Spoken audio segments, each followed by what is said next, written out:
Hey everyone, and if this is our first encounter, welcome to Conversations with Dumi. I keep it short, I keep it real, and I keep it simple. So, now that we've spoken about budgeting, we've spoken about the difference between saving and investing, I've also given you guys big ticket items that you really need to go out there and negotiate on to leverage your savings and really increase your long-term savings, right? Now that we've spoken about all of that, I want to tell you guys about the two most important savings accounts that you need to have. Now, if you go out there, there's plenty and plenty of different types of accounts that you can have, and it can get really, really overwhelming and confusing, so much so that people end up doing nothing. Yeah. Too much information can be really confusing.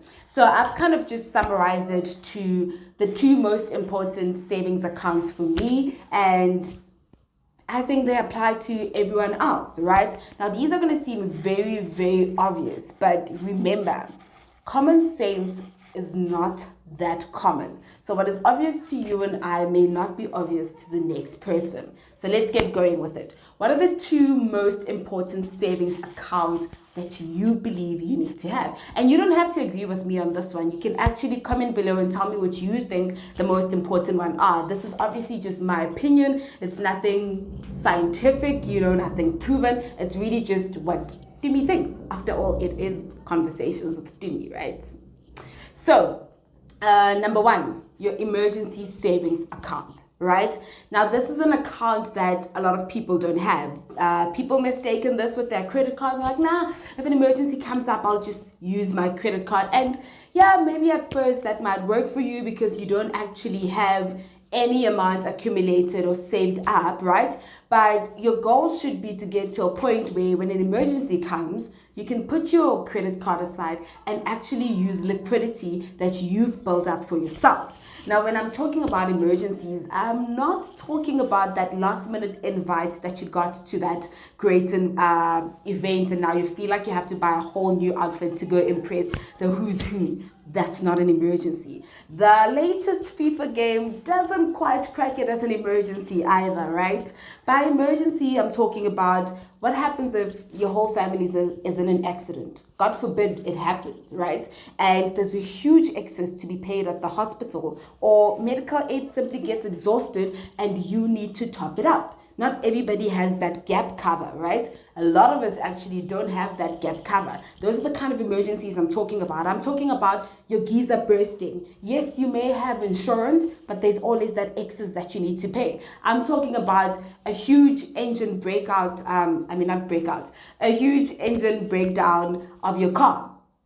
What happens then? Yes, insurance is there, but then there's that excess that you need to pay. Wouldn't you rather know that you have an emergency account that you can pull out from instead of having to quickly pull out of a credit card? And for those without credit cards, you have to then go get an urgent loan at a much higher interest rate. So in actual fact, the opportunity cost of not having this emergency account is quite high.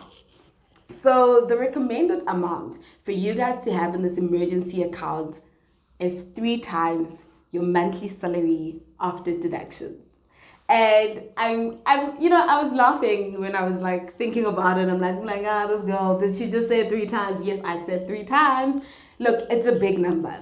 It is a big number. Let's get real about it. It's not something you're going to get to within a month or two or even 3 months, right? It's your 3 months salary after deduction. So let's take 15,000 for example. Let's say you left with 15,000 after all the important deductions are out, right?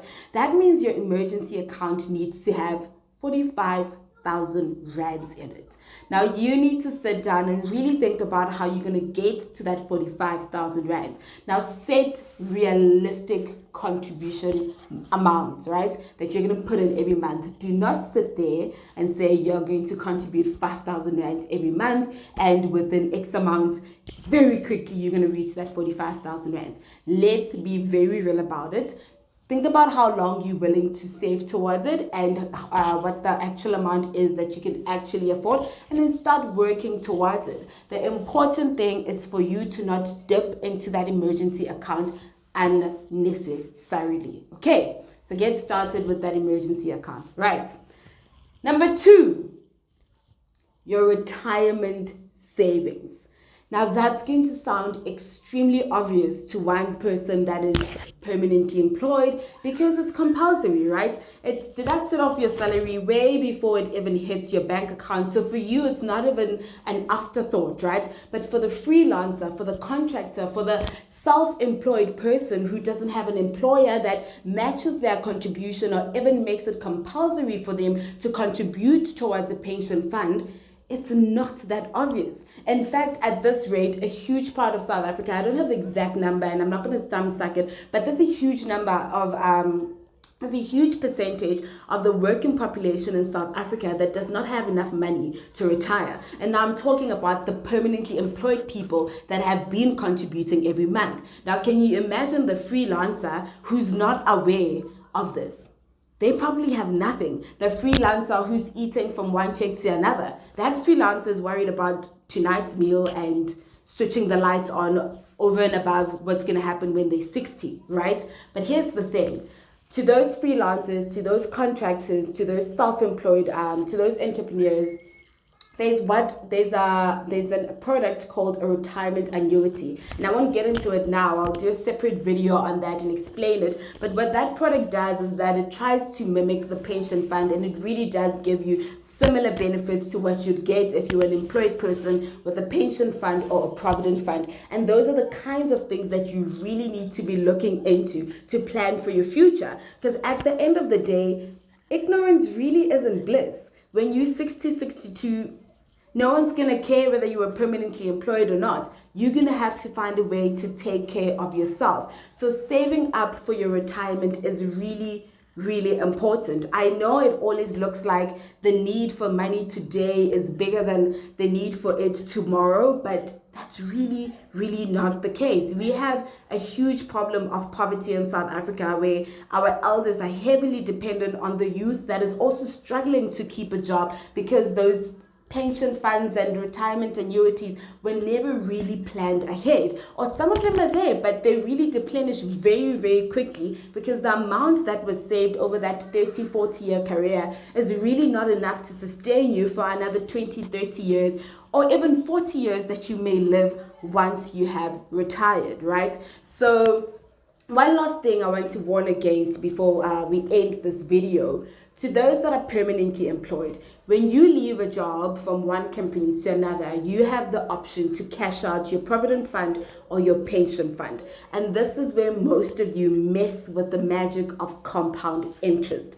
If you cash that money out every time you change companies, by the time you retire, you're not going to have much in your pension fund. So please, by all means, avoid withdrawing those funds.